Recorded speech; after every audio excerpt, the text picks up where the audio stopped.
नमस्कार, मैं हूं आपके साथ अनुष्का और आप देख रहे हैं न्यूज समाचार जनता की आवाज। आइए रुख करते हैं आज की खास।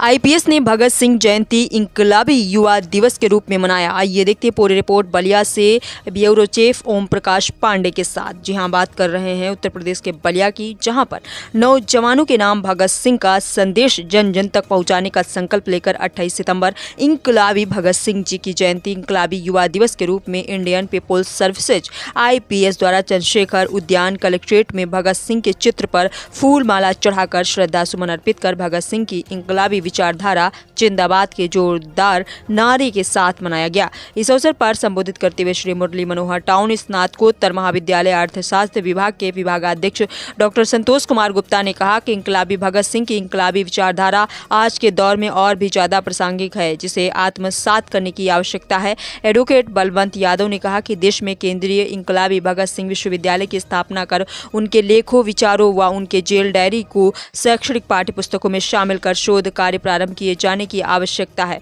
भूतपूर्व सैनिक हर्ष नारायण ठाकुर ने कहा कि भगत सिंह के इंकलाबी विचार को छात्र, नौजवानों, मजदूर, किसानों ने पहुंचाकर भारत को पूंजीवादी राष्ट्रवाद से मुक्ति दिलाकर समाजवादी राष्ट्रवाद की तरफ से ले जाने की आवश्यकता है।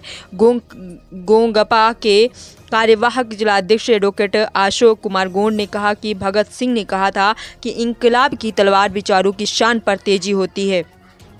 इसका आशय ये है कि देश में अध्ययन आंदोलन को तेज करने की आवश्यकता है। अध्ययन के प्रति भगत सिंह की रुचि किस हद तक की थी कि इसका पता उनकी जेल डायरी व पुस्तकालय से मंगाई गई पुस्तकों की सूची से लगता है कि इंडियन पीपुल्स सर्विसेज के संस्थापक राष्ट्रीय अध्यक्ष अरविंद गोंडवाना ने अपने संबोधन में कहा कि इंकलाबी भगत सिंह अखंड भारत के सबसे युवा समस्त भारतवासियों के हृदय में वास करने वाले महान इंकलाबी क्रांतिवीर हैं। भगत सिंह जी के समाजवादी राष्ट्रवादी विचारधारा पर चलकर ही अखंड भारत का कल्याण संभव है और हमारा महान देश भारत दुनिया के महानतम देशों की अग्रिम पंक्ति में खड़ा दिखाई देगा। आज देश के जो हालात हैं, ऐसी स्थिति में भगत सिंह जी की विचारधारा की प्रासंगिकता और भी ज़्यादा बढ़ जाती है। आईपीएस के जिलाध्यक्ष सुरेश शाह ने कहा कि यदि भगत सिंह देश को स्वतंत्रता मिलने तक जीवित रहते तो निश्चित ही देश के टुकड़े नहीं होते और हमारा महान देश भारत अखंड भारत ही रहता, क्योंकि भगत सिंह को मानने वाले अखंड भारत के हर हिस्से के लोग हैं। आगे कहा कि इंडियन पीपुल्स सर्विसेज का मुख्य उद्देश्य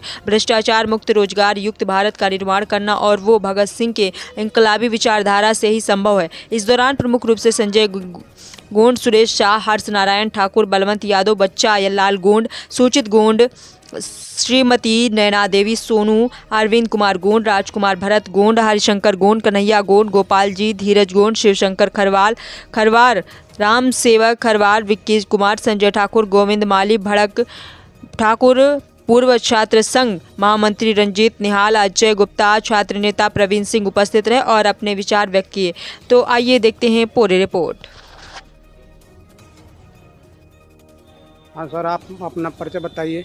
मैं डॉक्टर संतोष प्रसाद गुप्ता, पीडी कार्य रक्षा विभाग में हेड ऑफ डिपार्टमेंट हूँ। जी। मैं आईपीएस के संयोजक श्री अरविंद जी गोंडवाना के विभाग पर हमारे मित्र संजय सिन्हा जी भी हैं और आज हम लोग यहाँ पर बिजली विभाग में भगत सिंह जयंती मना रहे हैं। जैसा कि जानते हैं कि भगत सिंह का जन्म जो है पंजाब के लायलपुर में गंगा गांव में हुआ था, जो आज पाकिस्तान में है, और उनके क्रांतिकारी विचारों से पूरा देश आज जो है प्रभावित है।